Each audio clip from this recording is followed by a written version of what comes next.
En esta segunda parte vamos a hacer el recorrido a través desde lo perceptual hasta llegar a la parte política. Definimos moralidad o ética como un código de valores que guían al hombre tanto en sus acciones como en sus elecciones. Estas elecciones y acciones determinan el propósito y el curso de su vida. La moralidad o la ética está basada sobre una pregunta central que es sobre valores. ¿Cuál es la naturaleza esencial, fundamental de valores? ¿Qué son valores y por qué el hombre necesita valores? Como regla general, cuando uno piensa en valores morales, en valores espirituales, es bueno hacer una metáfora con valores físicos, ya que no hay o no existe una dicotomía entre lo cognitivo y lo físico. Lo uno lleva a lo otro. Míralo de esta forma. De la misma forma que un hombre no puede digerir la comida por otro, un hombre no puede pensar por otro. Es decir, utiliza, cuando te veas en la duda de valores espirituales, trata de hacerlo con una metáfora con valores físicos. Definimos valores a todo aquello al cual uno necesita actuar para obtener o mantener, ya sea este dinero, tener buenas notas en el colegio, conseguir un título, conseguir comida, etc. La palabra clave aquí es actuar, es acción. Valores son objetos de las acciones. Esto es importantísimo, recuerda. Valores son objetos de las acciones. Valores envuelve no solo a seres humanos, sino a todos los seres vivos. Árboles buscan luz y nutrientes, leones buscan venados, pero a la vez el concepto de valor no se aplica a objetos inanimados como piedras. Es decir, todos los seres vivos actúan tomando acciones que son autogeneradas dirigidas a una meta. Solo organismos vivos tienen necesidades, tienen metas, tienen valores. Y solo a los organismos vivos son estos los que tienen los medios para actuar hacia esos fines. Por ende, seguimos la siguiente pregunta. ¿Por qué los seres vivos buscan valores y valores para qué? El asunto aquí es que el concepto de valor no es primario. Presupone la pregunta valores para quién y para qué. Presupone una entidad que es capaz de actuar para obtener una meta en el contexto de una alternativa. Un león tiene la alternativa de atrapar a su presa o no. Un hombre tiene la alternativa de obtener su comida o no.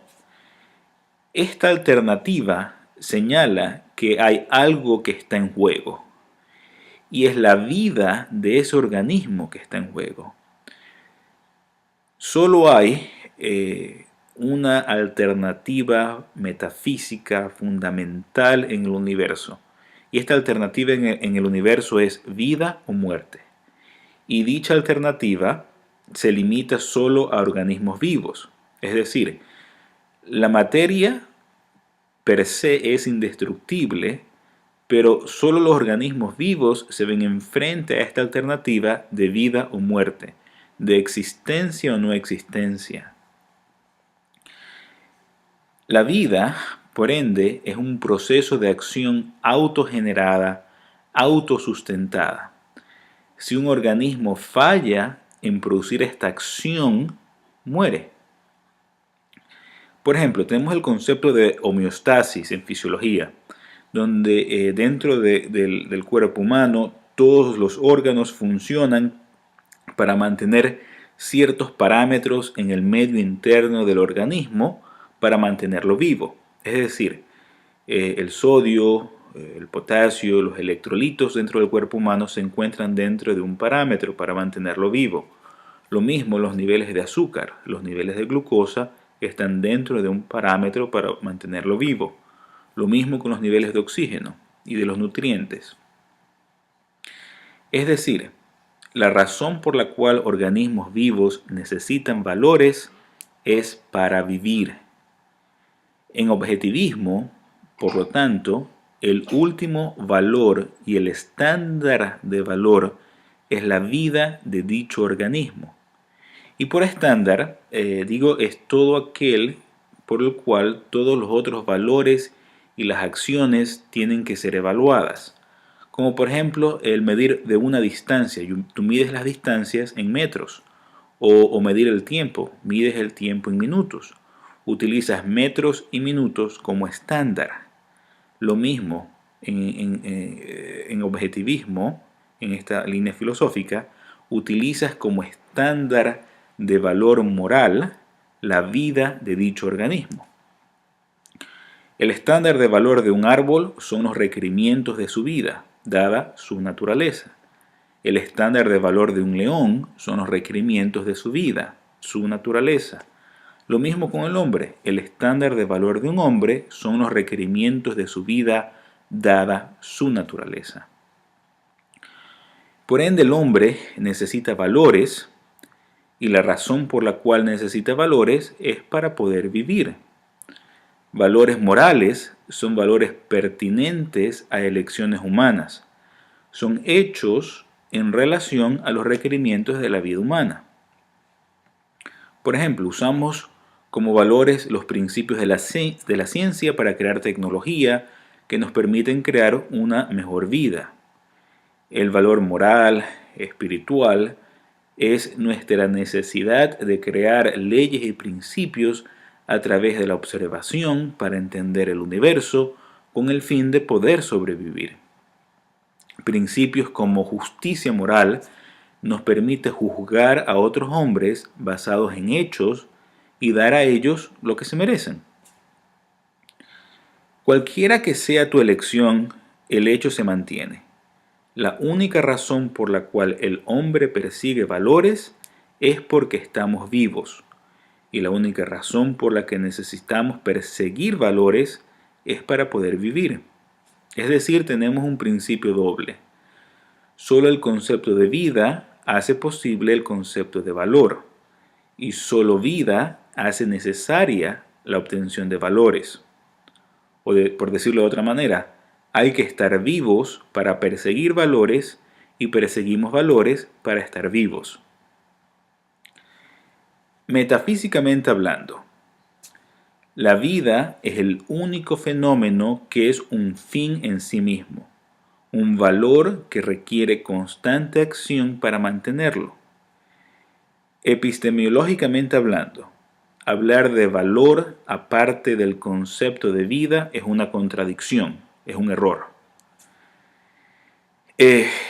Valor significa aquello que un organismo vivo actúa para obtener o mantener. Un valor moral significa aquello que una persona actúa acorde con los requerimientos de la vida humana. Ya que los hombres son individuos con su propio cuerpo, con su propia mente, con su propia vida, el estándar se aplica a seres humanos cual individuos. La vida del hombre es el estándar de valor moral y la vida de cada individuo es su último valor. Cada individuo es moralmente un fin en sí mismo y no los medios para los fines de otros. Es decir, una sociedad no puede ser el estándar de valor, ya que sociedad per se como tal no existe. Solo existe un conjunto de individuos con derechos humanos individuales. Es decir, no existen derechos de mujeres, derechos de negros o derechos de latinos como conjunto. Solo existen derechos de seres humanos individuales. El hecho de formar parte de un grupo no le da al individuo más o menos derechos, ni al conjunto de estos individuos da más o menos derechos de los que tiene cada individuo. Solo existen humanos individuales con su propio cuerpo, con su propia mente. Es decir, una sociedad es simplemente un grupo de estos individuos. El principio moral aquí es egoísmo racional con énfasis a lo racional. Expliquemos lo que es un principio brevemente. Un principio es una verdad fundamental de la cual otras verdades superficiales dependen. Es una abstracción. Es como una ecuación algebraica en física, donde decimos que fuerza es igual a masa multiplicado por aceleración. Esto implica muchísimos concretos que tienen que ser aplicados acorde con el contexto que te ves presente. Por ejemplo, el principio de productividad, que es derivado de la necesidad de obtener valores. Es decir, el principio de productividad es la creación de valores que aumentan la calidad y cantidad de la vida humana. Es decir, un ser productivo puede ser, por ejemplo, un médico, un ingeniero, un artista, pero no puede ser válido un adulto que vive a las costillas de sus padres. Esto no es válido. Es decir, un principio es verdad que une una gran cantidad de concretos válidos, pero también elimina una gran cantidad de falsedades. El egoísmo racional es reconocer el hecho de que cada individuo debe actuar racionalmente para promover su propia vida, siendo el individuo el beneficiario de su propia acción moral. Y el énfasis en racional porque mucha gente se equivoca con lo que es subjetivismo o hedonismo, donde el estándar es placer que tenga este individuo o hacer cualquier cosa que se le ocurra o le venga en mente a este individuo. El egoísmo racional no es esto. Por ejemplo, error de subjetivismo o hedonismo es aquella bailarina que decide comer torta y helado, gana mucho peso y arruina su carrera. Es verdad que le dio placer e hizo lo que quiso, pero racionalmente arruinó su carrera, que es un gran valor. Esto es hedonismo o subjetivismo, mas no egoísmo racional. Es lo mismo el médico anestesiólogo que usa drogas durante las cirugías, poniendo en peligro a sus pacientes y últimamente está arruinando su carrera. Recuerda que el medio de supervivencia del hombre es el raciocinio. El principio moral es, si queremos vivir y prosperar, nosotros debemos actuar basados en nuestro juicio racional. Recuerda, actuar y juicio racional. Lo que nos lleva finalmente al concepto de la fuerza bruta. Esta fuerza bruta puede ser directa o indirecta. Indirecta como a través del uso del gobierno, que quita tus propiedades, o el uso de fraude, a través de la mentira. Definimos fuerza bruta a toda fuerza que se interpone entre tu pensamiento y tu actuar. Por ejemplo, el ladrón que pone una pistola en tu cabeza y toma tu dinero, que te dice la billetera o la vida. Tú das la billetera, tú sabes que es tu dinero, pero estás actuando en contra de tu pensamiento por el uso de fuerza. Una vida humana es una vida guiada por el juicio de tu propia mente. El principio es, para poder vivir como un ser humano, una persona debe poder actuar en su propio juicio, y la única cosa capaz de detenerlo son otras personas mediante el uso de la fuerza física. Solamente hay dos entes capaces de usar esta fuerza. El primero son los delincuentes y el segundo, y peor aún, es el gobierno. El gobierno es un ente que tiene la fuerza de encarcelarte, de quitarte tu propiedad. Solamente estos dos entes pueden utilizar la fuerza en contra tuya en una sociedad.